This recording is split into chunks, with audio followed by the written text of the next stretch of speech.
오늘 읽었던 말씀을 보면 이스라엘 역사의 새로운 국면을 이렇게 보여주고 있습니다. 그래서 당시 역사적 배경을 간략하게 묘사를 하고 있는데, 첫째, 북이스라엘이 창건된 이래로 가장 큰 전성기를 누렸던 오므리 왕가가 이제 쇠퇴기로 접어듭니다. 그래서 아합 왕의 죽음 때문에 그 죽음 이후로 급격하게 쇠퇴기를 걷는데, 당시 아수르 왕 살마네셀이 남긴 기록을 보면 아합 왕은 2000대의 전차와 10,000명의 군사를 지휘했다고 그렇게 언급하고 있습니다. 그래서 엄청난 군사력을 소유했던 왕이 바로 아합 왕임을 알 수 있습니다. 그리고 이러한 왕의 죽음으로 인해서 이제는 이스라엘이 점점 쇠퇴해져 가고, 반면에 그 주변에 이스라엘에게 조공을 바치거나 아니면 이스라엘의 지배나 영향권에 있었던 그런 모압 같은 족속들이 이제 반기를 들기 시작합니다. 그래서 이 모압 왕 메사가 남긴 것으로 전해지는 모압 비문에 이 부분에 대해서도 그 아합 왕 때부터 이러한 일들을 시작하였다라고 그렇게 적고 있습니다. 그래서 이러한 어떤 역사적 배경을 놓고서 오늘 본문 말씀을 이해를 하시면 될 것 같습니다. 먼저 1절을 보면 아합이 죽은 후에 모압이 이스라엘을 배반하였더라 라고 되어 있습니다. 그래서 제가 좀 전에 말씀드렸듯이 모압돌 비문에 의하면 이렇게 되어 있습니다. 오므리와 아합이 모압을 압제하였다. 그러나 아합의 죽음과 아하시아의 병을 틈타 모압이 반역할 기회를 얻었다. 아마 우리나라도 마찬가지고 모든 고대 국가들이 다 이러했을 겁니다. 그래서 그 나라의 어떤 왕이 죽거나 왕권이 쇠퇴하면 그 주변국들은 그것이 곧 기회가 되는 겁니다. 그래서 새로운 기회를 맞이해서 이제는 저 이스라엘의 지배에서 우리가 벗어나야 되겠다. 이제는 이러한 모든 것들을 굴레를 벗어버리자. 이런 식으로 서로가 이렇게 뭉치게 되는 그런 역사를 많이 경험할 겁니다. 그래서 아마 이 당시에도 아합이 죽고 또 그 아합의 뒤를 이는 아하시아도 병이 나고, 그러니까 이런 식으로 계속 되다 보니까 결국 모압이 자신들이 그 독립을 하게 되는 그러한 지경에까지 이르게 되는 것을 우리가 볼 수 있습니다. 아합 왕에 대해서는 아마 가장 많이 들었던 왕이 아닐까 싶습니다. 우리가 엘리야 선지자 하면 아마 떠오르는 왕이 바로 아합 왕입니다. 그래서 아합 왕은 북이스라엘의 제7대 왕이었는데 오므리의 아들입니다. 그래서 오므리 때부터 오므리, 아합 그 두 왕이 다스렸던 그 당시가 가장 엄청난 전성기를 맞이했던, 북이스라엘로서는 엄청난 그런 부귀를 누렸던 그런 시기라고 여러분들이 이해를 하시면 됩니다. 그런데 시돈 공주 이세벨이란 그 여인하고 결혼을 하게 됩니다.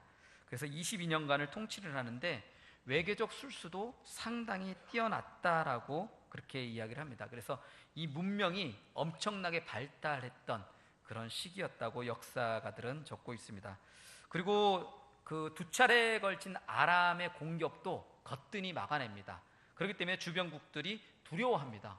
저 왕은 대체 누구길래 저렇게 엄청난 군사력도 보유하고 또 하는 일들마다 또 잘 되고, 그런 부분들에 대해서 상당히 이렇게 시기를 할 만큼 상당한 번영을 누렸던 그 왕입니다. 그런데 세상적으로 볼 때는 이런 번영을 누리고 엄청난 그런 부귀영화를 누렸던 왕임에도 불구하고 하나님이 보시기에는 악한 왕이었다라는 겁니다. 그래서 하나님께서 이 아합 왕을 뭐라고 하냐면 스스로 팔린 자라는 표현을 씁니다. 그래서 하나님을 섬겨야 함에도 불구하고 하나님을 버리고 이방신에게 스스로 팔려서 어떻게 보면 여인의 치마폭에 놀아났던 그런 왕입니다. 그래서 그런 불명예스러운 이름까지 얻게 된 왕이 바로 이 아합 왕이었다라는 겁니다. 그랬던 이 엄청난 이런 그 경제력을 어떻게 보면 내세우고 군사력으로 많은 나라를 막 그 떨게 했던 이 아모리 왕가가 어떻게 순식간에 이런 쇠퇴기를 걷게 되었는지는 아합 왕의 죽음에 관계된 그런 배경들을 살펴보면 우리가 쉽게 알 수 있습니다. 열왕기하 22장 말씀에 보면 유다의 여호사밧 왕, 어떻게 보면 아합과 여호사밧은 이렇게 정략적으로 맺어졌던 그런 집안입니다. 그래서 유다의 여호사밧 왕이 그 아합 왕에게 와가지고 이제는 길르앗 라못, 그러니까 아람 왕이 점령하고 있는 그 길르앗 라못을 우리가 이제는 빼앗을 수 있지 않겠습니까? 우리가 같이 힘을 합치면 능히 저 길르앗 라못을 빼앗을 수 있으니까 한번 시도해 봅시다 라고 제안을 합니다. 그래서 둘이 이제 의기투합을 해서 이렇게 전쟁에 나갈 준비를 하는데, 이 여호사밧 왕이 아합 왕에게 그래도 우리가 하나님의 그런 군대들이니까 하나님께 한번, 여호와 하나님께 한번 물어보고 나갑시다, 이런 이야기를 합니다. 어떻게 보면 아합이나 뭐 여호사밧이나 하나님을 그렇게 신뢰적으로 섬겼던 그런 왕은 아닙니다. 그럼에도 불구하고 그래도 뭐 밑제 번전이니까 여호와 하나님께 한번 우리가 나가면 어떻게 되는지를 물어봅시다 해가지고 아합 왕이 그 당시에 선지자들을 쫙 모읍니다. 그래서 한 400명쯤 된다라고 표현을 합니다. 그래서 400명쯤 되는 선지자들을 쫙 모아가지고 묻습니다. 우리가 지금 나가서 싸우면 어떻게 되겠느냐? 근데 선지자들의 대답이 다 한결같았습니다. 왕이여, 왕이 지금 나가서 싸우면 능히 그 땅을 취할 것입니다. 그러니 걱정 마시고 나가서 그 땅을 취하소서라고 다들 다 이구동성으로 그런 식으로 예언을 합니다. 그런데 놀라운 것은 그들이 하나님께 신탁을 받아서 그렇게 대답을 했다라는 겁니다. 그런데 여호사밧 왕이 너무나 모든 선지자들이 다 그렇게 얘기를 하니까 조금 미심쩍었던 부분이 있었던 것 같아. 그래서 아합 왕에게 혹시 여기 있는 이 400명 말고 혹시 또 여호와 하나님께 물을 만한 선지자가 또 있지 않느냐라고 묻습니다. 그랬을 때 이제 아합 왕이 말하기를 한 사람이 있다. 한 사람이 있는데 그 선지자는 영 마음에 안 든다라는 거예요. 항상 길한 것은 예언하지 않냐고 흉한 것만 자기한테 맨날 예언하고 쓰잘데없는 소리만 해가지고 내가 별로 안 좋아하는 그런 선지자가 한 명 있다라고 얘기를 합니다. 그래서 이물라의 아들 미가야 선지자가 있는데 뭐 들어보나 말까 없이 분명히 또 엉뚱한 소리를 할 것이다 라고 얘기를 합니다. 그래서 그 미가야 선지자를 이제 불러오라고 사신을 보냅니다. 그런데 사신이 그 미가야 선지자한테 가서 이렇게 얘기합니다. 왕상 22장 13절에 보면 미가야를 부르러 간 사신이 일러 이르되 선지자들의 말이 하나같이 왕에게 길하게 하니 청하건대 당신의 말도 그들 중 한 사람의 말처럼 길하게 하소서. 지금 하나님의 선지자들 400명이 모여서 다 길하게 예언했다. 능히 나아가서 싸우면 이길 것이라고 예언했으니까 당신은 가서 그냥 똑같이 그냥 이야기만 하시면 됩니다. 다른 말 할 것도 없이 그냥 똑같이만 이야기를 하시면 왕의 진노를 살 일도 없고 그냥 편안히 잠시 들렸다가 다시 집으로 돌아갈 수 있을 겁니다 라고 그렇게 권합니다. 그런데 이 미가야 선지자가 나름대로 이렇게 또 그런 게 있으니까 뭐라고 얘기하면 14절에 이렇게 얘기합니다. 미가야가 이르되 여호와께서 살아계심을 두고 맹세하노니 여호와께서 내게 말씀하시는 것 곧 그것을 내가 말하리라. 어떤 얘기를 하냐면 하나님께서 미가야 선지자에게 어떠한 환상을 탁 보여줬는데 보니까 많은 사람들이 다 와가지고 누가 저 아합 왕을 깨어서 죽게 만들까 이렇게 했을 때 많은 거짓 그런 영들이 다 가가지고 그에게 거짓 영을 심어줘가지고 그로 하여금 거기에 미혹되게 해서 그렇게 아합 왕을 올무에 빠지게 하면 되겠습니다. 그래서 우리가 가서 그렇게 하겠습니다. 그래서 그런 식으로 해서 선지자들에게 거짓 영을 심어주게끔 그렇게 말하는 것을 보여줍니다. 그리고 그것을 따라서 아합 왕이 나가서 죽게 된다라는 것까지 이 미가야 선지자가 이야기를 합니다. 그러니까 얼마나 황당했어요. 많은 400명이나 되는 선지자들이 다 거짓된 예언을 했다라는 그 이야기를 합니다. 그러니까 그 중에 그나나의 아들 시드기야라는 선지자가 있습니다. 나름대로 그 하나님의 그런 말씀을 잘 받아서 말하는 나름대로 유명했던 선지자였던 것 같습니다. 그러니까 이 선지자가 너무나 화가 났습니다. 아니 미가야 네가 뭔데? 네 잘나지도 못한 내 녀석이 우리 400명이 다 하나님으로부터 그런 예언의 말씀을 받아서 그 왕에게 이야기를 했는데 니까짓 게 뭔데 이제 와가지고 그런 식으로 말을 하느냐. 그리고 이 미가의 선지자의 뺨을 때리면서까지 말을 하는데 뭐냐면 여호와의 영이 나를 떠나 어디로 가서 내게 말씀하시더냐. 하나님의 영이 나와 이 400명의 선지자들과 함께 하셨는데 그 하나님의 영이 언제 떠나서 너한테 그런 얘기를 하더냐라는 겁니다. 그런 식으로 이렇게 이야기를 합니다. 저는 이 말씀을 이렇게 다시금 읽으면서도 상당히 두려웠습니다. 어떻게 보면 엄청 두려운 그런 말씀이 아닌가라는 그런 생각을 해봅니다. 저와 여러분들이 지금 살고 있는 시대가 바로 이런 영적 혼돈의 시대가 아닌가라는 생각을 다시금 해봅니다. 물질 만능주의, 성공지상주의, 집단 이기주의 등등 어떻게 보면 선한 삶을 산다라는 것은 어리석은 것처럼 그렇게 치부되는 그런 세상이고, 과정이 어찌됐든 간에 그냥 어떻게 해서든지 성공만 하면 된다라는 겁니다. 성공만 하면 전혀 문제될 게 없다라는 거예요. 그러니까 지금 연예인들 그런 식으로 성공해가지고 사회적 물의를 일으키는 사람들 세고 셌습니다. 그냥 어떻게 해서든지 성공만 하면 되는 거예요. 그리고 사사기 시대처럼 말씀을 따라서 사명으로 사는 삶이 아니라 그냥 자기 생각에 옳은 대로 일상의 그런 즐거움만을 쫓아 추구하는 그런 삶들을 살고 있는 시대, 바로 그 시대가 우리 시대고 영적 혼돈의 시대입니다. 아주 간단한 예를 한번 들어볼까요? 여러분들은 다른 사람들에게 여러분들의 자녀들의 어떤 점을 자랑하고 다니십니까? 오늘 사회 보신 권사님들, 오늘 여러분들은 자녀들의 어떤 점을 세상에 나가서 자랑하십니까?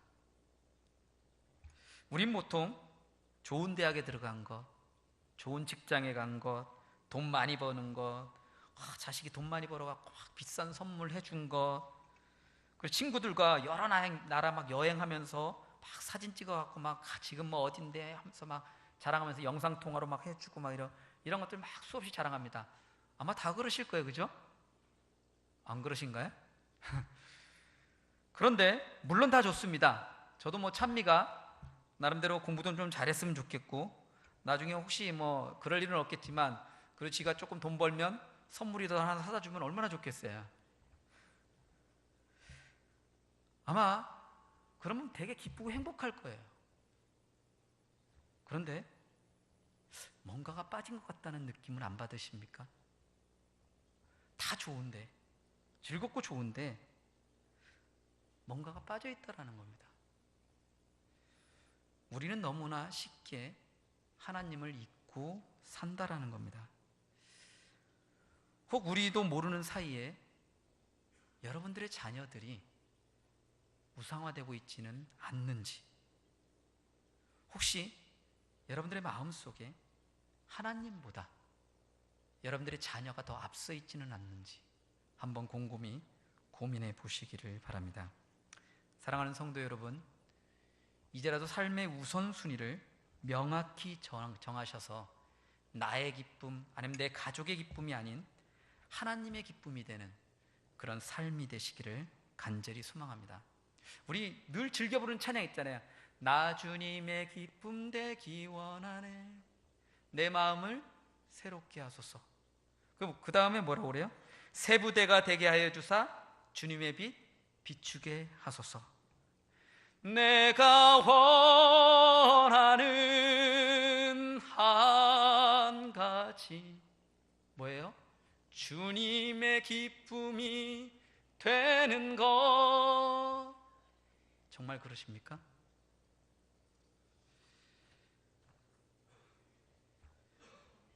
이 절 말씀에 보면 아하시아가 사마리아에 있는 그의 다락 난간에서 떨어져 이제 병들어 죽게 됩니다.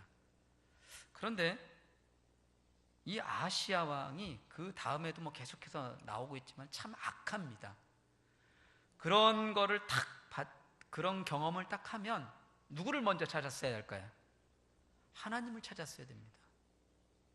자기 아버지가 하나님 앞에 그렇게 어떻게 보면 벌을 받아서 비참하게 죽는 것을 봤습니다.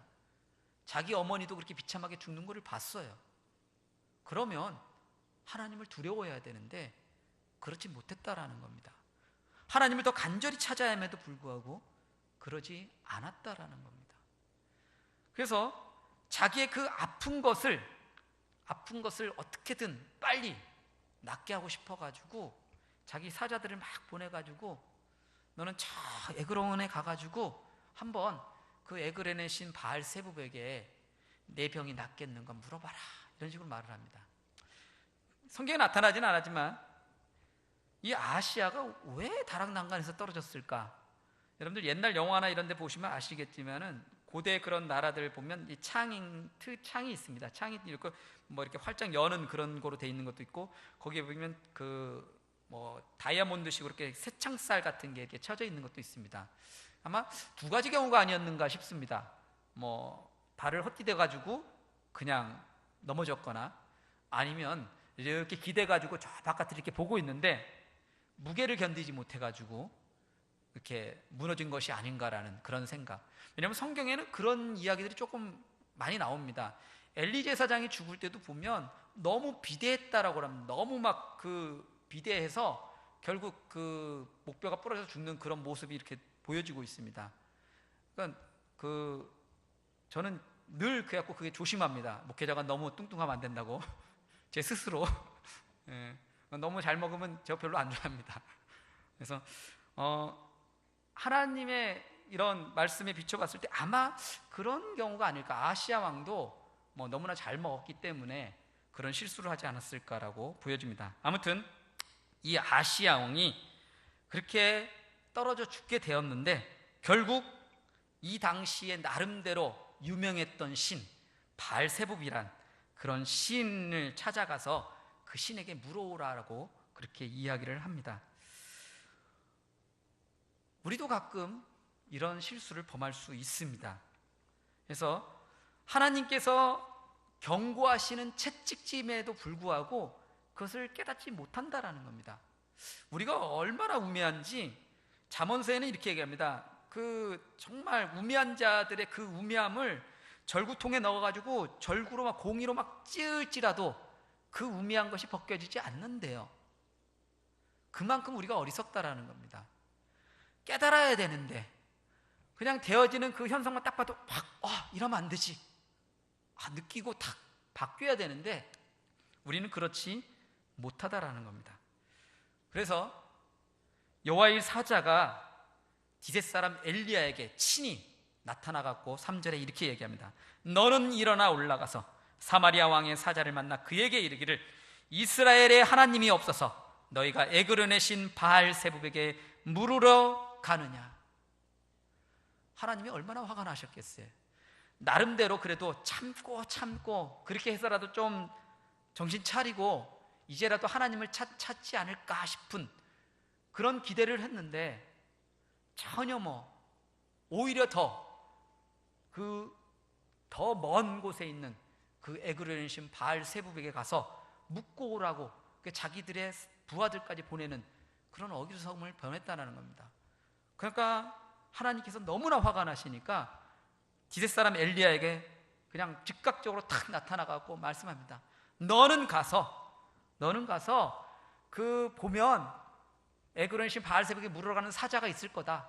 빨리 가서 그 사자를 만나가지고 이렇게 내가 한 말을 그대로 전하라. 그 말을 합니다. 어떻게 보면 우리 오늘날 살아갈 때에 우리의 삶 가운데서 가장 많이 쓰는 신조어가 하나 있습니다. 안전불감증이란 말, 아마 옛날에 삼풍백화점 사건이라든지 여러 가지 많은 사건들을 통해서 보면 지금도 마찬가지입니다. 별 생각 없어요. 그냥 죽으면 죽는 거지. 참 대단한 믿음들이에요, 그죠? 천국도 안 가는 사람들이 그런 죽음에 대해서 완전 초월해서 살아갑니다. 세상 사람들이. 우리는 그래도 믿음으로 그렇게 죽으면 죽으리라 하고 나가는데 세상 사람들은 안 그렇잖아요.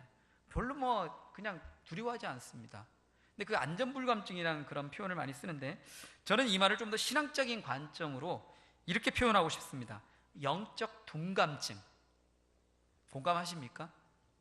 우리가 영적으로 너무 둔해져 있을 수도 있다는 겁니다. 한번 생각을 해보시죠. 20년, 30년 전에 여러분들의 신앙의 모습과 지금의 신앙의 모습을 한번 비교해 보십시오. 여러분들은 영적으로 둔감해지지 않으셨습니까? 저는 조금 둔감해졌어요. 저만 그런가요? 여기 계신 분들은 너무 거룩하셔서 아직까지 하나님이 보시기에 완벽한 거룩한 그 자녀들의 모습을 그대로 갖추고 있다 하면 저는 할 말이 없습니다. 근데 저도 참 많이 둔감해진 것 같아. 우리도 모르는 사이에 그냥 익숙해져 있는 겁니다. 그냥 예배 빠지는 것도 그냥 당연한 거고, 찬양 안 할 수도 있지, 그냥 한번 빠질 수도 있지, 친구가 결혼한다는데, 자식이 놀러 가자는데, 그럴 수 있지, 얼마든지. 우리도 모르는 사이에 우리는 그렇게 살아가고 있다라는 겁니다. 아하시야 왕을 뭐라 할 게 전혀 아니다라는 거예요. 우리도 별반 다른 게 없다라는 겁니다. 어떻게 보면 우리 또한 하나님을 두려워하지 않고 어리석고 무지하기 때문에 하나님을 찾는 거에 대해서 별로 신경 쓰지 않는다라는 겁니다. 그 심푼슨 박사라는 분이 있습니다. 이분이 누구냐면, 이 말하면 아마 금방 아실 거예요. 클로로포럼, 마취제입니다. 마취제를 발명한 그런 박사인데, 이 마취제로 인해서 이제 그 다음부터는 수술이 되게 쉬워졌잖아요. 물론 가끔씩 너무 마취를 많이 해갖고 죽는 사람도 있지만은, 그래도 그나마 이제 사람들이 덜 고통스러워하면서 이제 수술을 받게 되는 그런 놀라운 일을 이루었던 사람인데, 이분이 그 자기의 모교인 에딘버러 대학에서 강연을 하는데 한 학생이 이렇게 질문합니다. 박사님의 생에 있어서 가장 위대한 발견은 무엇이었습니까? 그래서 학생들은 당연히 클로로포름이 지금 전 세계적으로 센세이션을 불러일으키니까 아마 그것이었다고 대답할 거라고 이제 기대를 했을 겁니다. 그런데 이 박사님의 대답은 전혀 그런 게 아니었습니다. 이 박사님이 이렇게 대답했습니다. 내 생에 있어 가장 귀중한 발견은 예수 그리스도이십니다. 왜냐하면 그분 앞에서 나는 보잘것없는 죄인이지만 그럼에도 불구하고 그분은 나를 구원하신 구세주이시기 때문입니다. 여러분도 그렇게 믿으십니까? 네. 여러분들에게 있어서 가장 위대한 발견이 예수 그리스도이십니까? 목소리가 작은데요. 저와 여러분들의 삶에 있어서 가장 위대한 발견은 예수 그리스도이심을 믿으시기 바랍니다. 결국 이스라엘에 하나님이 없어서라는 이 표현은 역설적 표현입니다. 여태껏 너희를 그렇게 지켜주고 보호하고 함께 해주고 네가 해달라는 대로 다 해주고 지금껏 그렇게 복내려 줬는데, 누릴 거 다 누리고 난 뒤에 이제서 하나님 버리고 엉뚱한 이방신에게 가서 묻는다라는 겁니다. 어떻게 보면 극도로 그 문명이 발달되고 이기주의가 팽배해지는 오늘 세상에서는 이거는 더 이렇게 확연히 드러나는 우리들의 모습일 수도 있습니다. 그래서 이 아시야 왕의 죄는 오직 하나님께만 돌려야 하는 그 영광을 마귀에게 준 것이기 때문에 더 악한 것이고, 엘리야는 그렇기 때문에 하나님의 이름으로 그 일에 대해서 단호하게 그렇게 지적을 하고 있다라는 겁니다. 그래서 이 말을 좀 더 이해하기 쉽게 이렇게 한번 바꿔보면 어떨까라는 생각을 했습니다. 엘리야가 아마 이렇게 말하지 않았을까? 현대식으로 말을 한다면, 아하시야 왕이여, 당신이 그렇게 한 것으로 보아 당신은 이스라엘의 하나님이 말해줄 수 없다고 생각했을 뿐만 아니라 이스라엘의 하나님이 전혀 계시지 않다고 생각했음이 분명합니다. 그렇지 않다면 왕께서 하나님의 답변을 얻기 위해서 그렇게 멀리까지 당신의 사자들을 보내지 않았을 것이기 때문입니다. 정말 아시야 왕 당신이 하나님을 생각했다면, 조금이라도 하나님에 대해서 당신이 두려워했다면 결코 이런 어리석음을 범하지 않았을 것입니다. 결국 당신의 그 욕심과 당신의 그 이기주의와 당신의 그 어리석음이 이러한 결과를 초래했습니다라는 그런 대답입니다. 그래서 4절에 보면, 그러므로 여호와의 말씀이 내가 올라간 침상에서 내려오지 못할지라 내가 반드시 죽으리라. 하나님의 심판은 분명히 주어집니다. 우리는 당장 그 일이 일어나지 않기 때문에 하나님을 두려워하지 않을 수도 있습니다. 그런데 성경은 분명히 우리에게 들려줍니다. 그 말씀 1.1핵이라도 없어지지 않는다라는 거예요. 하나님께서 우리에게 약속하신 그 말씀 사라지지 않습니다. 하나님은 축복을 우리에게 약속했지만은 또한 똑같이 너희가 내 말대로 행하지 않으면, 너희가 나의 말씀을 따라 살지 않으면 이 모든 축복이 오히려 우리에게 저주가 될 수도 있다고 경고하셨다라는 겁니다. 근데 우리는 너무 그냥 축복의 말씀만 보여지고 그런 말씀들은 별로 눈에 안 들어온다는 게 문제다라는 겁니다. 사실 엘리야 선지자는 좀 제가 볼 때는 그래요. 제가 볼 때는 참 이렇게 겁쟁이였습니다. 겁쟁이. 흔히 말하면 겁이 많은 그런 선지자였습니다. 열왕기상 그 말씀을 쭉 보면 바알 선지자 450명과 아세라 선지자 400명 하면 850명이잖아요. 850명과 싸워서 이깁니다. 그들을 조롱하면서 막 끝에는 막 여호와 하나님 앞에 간절히 기도하면서 하나님께서 불로써 여기에 응답하실 것입니다라고 당당히 외칩니다. 그래서 실제적으로 하나님께서 불로써 응답하시니까 엘리야 선지자가 막 용기를 얻어갖고 백성들로 하여금 저 선지자들 저 850명을 다 잡아다가 죽이라고 합니다. 그래서 그들을 다 죽여버립니다. 그런데 다 죽이고 난 뒤에 갑자기 두려움이 탁 몰려오는 겁니다. 이세벨이 막 자기 자신을 찾아 죽이려고 한다는 소리를 딱 들으니까 겁나가지고 어떻게 해요? 도망갑니다. 사실 이해가 안 되시죠, 그죠? 근데 이해할 수 있어야 됩니다. 도망가 버려요. 왜냐하면 당시 상황이 그랬습니다. 당시 이 이세벨이란 여자가 하나님을 믿는 선지자들을 잡아다가 다 죽였다라는 겁니다.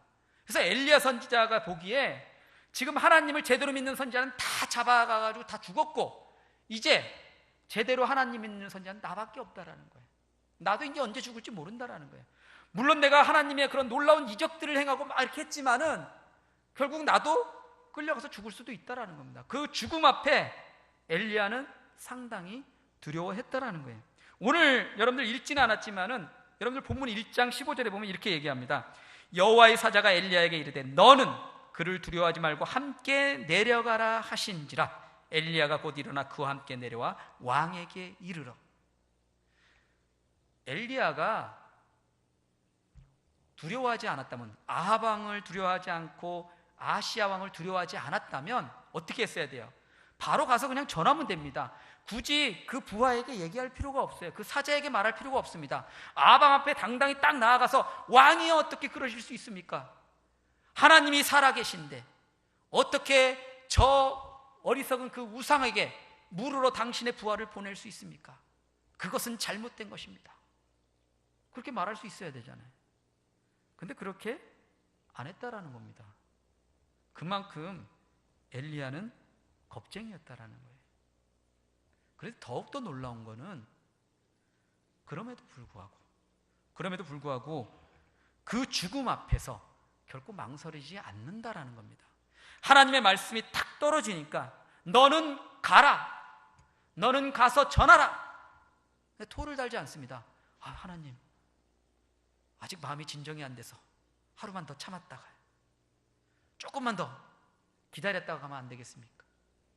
이런 식으로 말하지 않았다라는 겁니다. 하나님의 말씀에 즉각적으로 순종했다라는 겁니다. 이것이 놀라운 점입니다. 저와 여러분들은 아닐 것 같죠? 근데 저는 그런 것 같아요. 저도 아마 이런 상황이라면 죽음 앞에서 쉽지 않은 것 같아요. 여러분들도 아마 마찬가지일 겁니다. 그런데 하나님의 말씀이 탁 주어지니까 고민하지 않습니다. 망설이지 않는다라는 거예요. 말씀을 따라서 나아간다라는 겁니다. 말씀을 정리하겠습니다. 자칭 기독교인들이라는 사람들의 아이러니한 삶의 모습들이 우리 주변에는 많이 있습니다. 자식들의 시험을 위해서, 출세를 위해서, 부귀영화를 위해서, 건강을 위해서, 이유는 여러 가지인데, 그런데 보면 교회 집사님이, 권사님이 무당을 찾아가거나 사주팔자를 보러 다니고 있다는 겁니다. 그런데 심지어 자기 자식의 결혼을 앞두고 상대방의 생년월일을 물어서 유명한 점집을 찾아가 속궁합까지 보는 그런 분들이 계셨는데, 알고 보니 큰 교회에 잘 나가는 권사님이었다라는 그런 이야기들, 우리 주변에서 심심치 않게 듣게 됩니다. 예전에 어느 조사를 했는데, 무당이나 점집을 찾는 사람들의 30% 정도가 기독교인이라는 놀라운 통계가 발표가 됐던 적이 있습니다. 아시아 왕의 이야기는 결코 옛날 이야기가 아니다라는 겁니다. 오늘날 우리 가운데서도 너무나 쉽게 찾아볼 수 있는 그런 모습이다라는 겁니다. 이스라엘에 하나님이 없어서 너희가 에그론의 신 바알세붑에게 물으러 가느냐, 이것을 오늘 우리에게 들려주는 말씀으로 저는 이렇게 바꿔보겠습니다. 너희 가운데 하나님이 없어서 무당을 찾아가고 사주팔자를 보고 속궁합을 보고 권력자들을 의지하고 사이비 교주나 이단들의 유혹에 이끌려 어리석은 멸망의 길로 가고 있느냐. 사랑하는 성도 여러분, 십자가 고난이 없으면 천국의 영광스러운 삶도 없음을 기억하시기 바랍니다. 그 때문에 예수님 분명히 말씀하십니다. 좁은 문으로 들어가라. 멸망으로 인도하는 문은 크고 그 길이 넓어 그리로 들어가는 자가 많고 생명으로 인도하는 문은 좁고 길이 협착하여 찾는 자가 적음이라. 살다 보면 우리 앞에 놓여진 길은 어떻게 보면 결코 넘을 수 없는 산처럼, 극복할 수 없는 그런 파도처럼 높게만 느껴질 수도 있습니다.